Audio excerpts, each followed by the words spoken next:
Well, here we are back at Joe's place, and today we are gonna head inside because he's got a lot of stuff going on in here that I cannot wait to show you. What do you say we head right into this? What are we standing in front of? So this is a northern climate specific passive solar greenhouse that I built in 2017. Without further ado, we shall enter.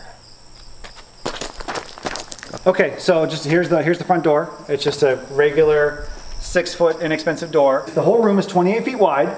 Only the front half of it I was ever intending on being kind of production or like, you know, crop processing space. And right now it's starting to turn into the seed drying, seed collection area. It's also, if it's raining and cold, we'll also do processing of vegetables and produce in here. But from the angle you have right now, you'll be able to see the design of the greenhouse. If you look, the front wall is 6 feet tall, it's clear. And then the roof is 9.5 feet, and it's also clear. But then, if you see, the majority of the run, which I believe is, I think, 19 feet or so, or 20 feet roughly, it is insulated. I didn't want this greenhouse to overheat. The greenhouse is very specifically designed to allow a minimum amount of the area to always have sun for all year round, but to not overheat in the summertime, which would happen if the whole roof was clear. And also to still permit the maximum sunlight possible in the winter. That is part of the reason the angle you see is chosen. During the summer solstice, during the longest day of the year, the sun only comes into the building about this far. So that minimizes the amount of heat that's getting into the space that I have to dissipate.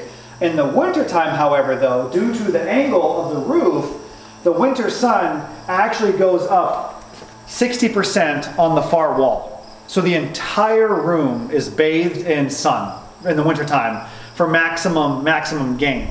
And so as a result, this room, this space here, and also because it's insulated on the ceiling, both the north side is insulated on the ceiling and the north wall is also insulated. And it's also masonry, so it's concrete blocks, so it's very heavy. Just like the floor, it has high thermal mass.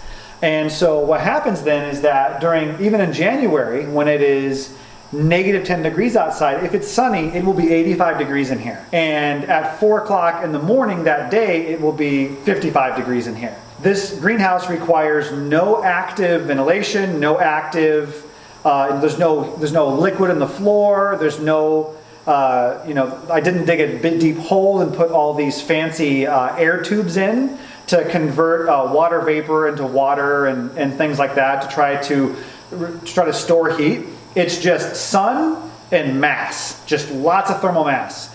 And so beneath this concrete floor, the concrete is actually only 2 inches thick, which is very thin. And it is cracking in some areas and will continue to crack. But I don't mind because I want to build with the least amount of embodied energy possible. So while the concrete is very thin, almost like a thick tile on top of gravel, the gravel is 16 inches thick. And underneath that gravel is R10 of insulation. It's kind of like a sandwich. Insulation, gravel, little thin concrete top. And all that mass allows this floor to store an incredible amount of heat. And so you collect it all day in the wintertime, and then you give it out overnight. And so this particular design, which I think is a good cost versus performance greenhouse for this climate, achieves a best case scenario growing zone of around 10. So 9B10 is what you can get out of this space, no supplemental heating.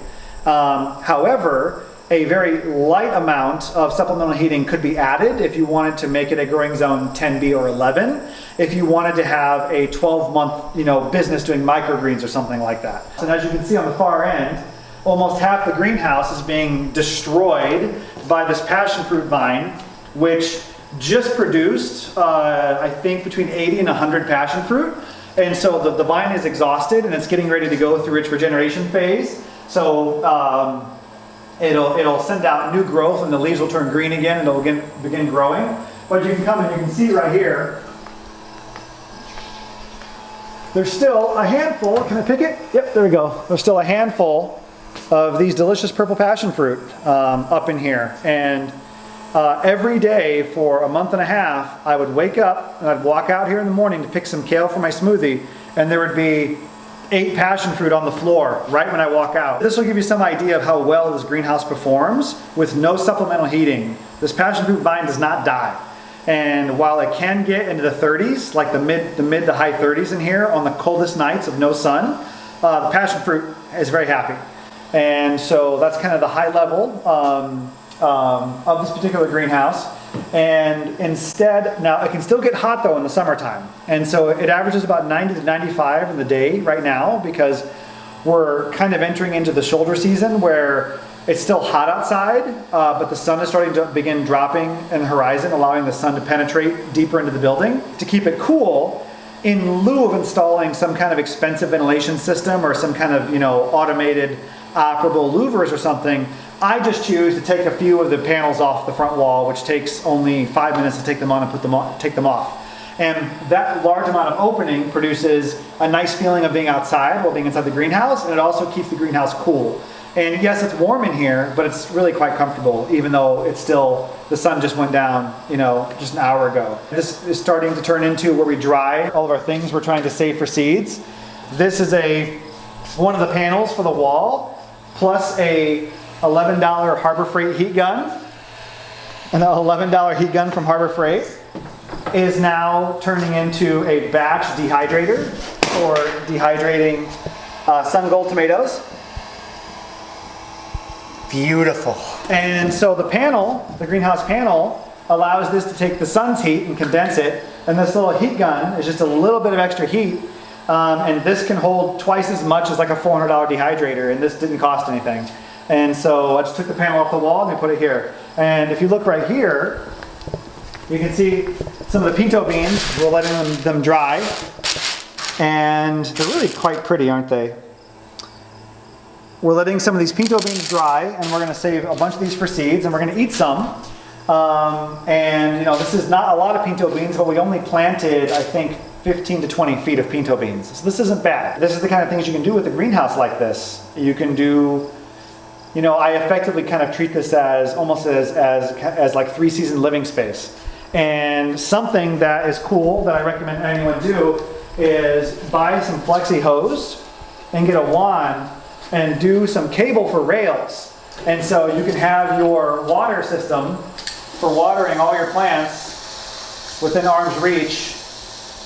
And this is only like $15 to build. And you can also hang things, you can hang lights off of these rails and do all kinds of stuff. And everyone thinks this is the coolest thing. This is only $30 to do this. So no one has any excuse if you have a greenhouse not to have a cool modular rail system.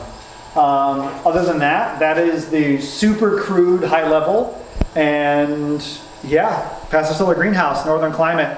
I estimate that this was around $16 to $18 per square foot to build the structure as it sits right now. So you were able to really utilize this in such an amazing way that you can literally be pumping out stuff all year if you wanted to. Yep. You could even make a living here if you wanted to. Easily. And that's kind of something that can encourage other people that might have property, especially for that, the investment that you're putting in. After a couple of years, you could get that back by growing microgreens or whatever. I mean, we're sitting underneath a passion fruit plant, for crying out loud. Vine? Vine, yeah. Thank you for taking us on this tour. There's still so much more to see. So make sure that if you haven't already, subscribe to this channel, because I will be hanging out with Joe at least twice a month while I'm trying to move out closer to the farm. But I can learn so much from what you're doing here. Thanks again for having me, and we'll see you all soon.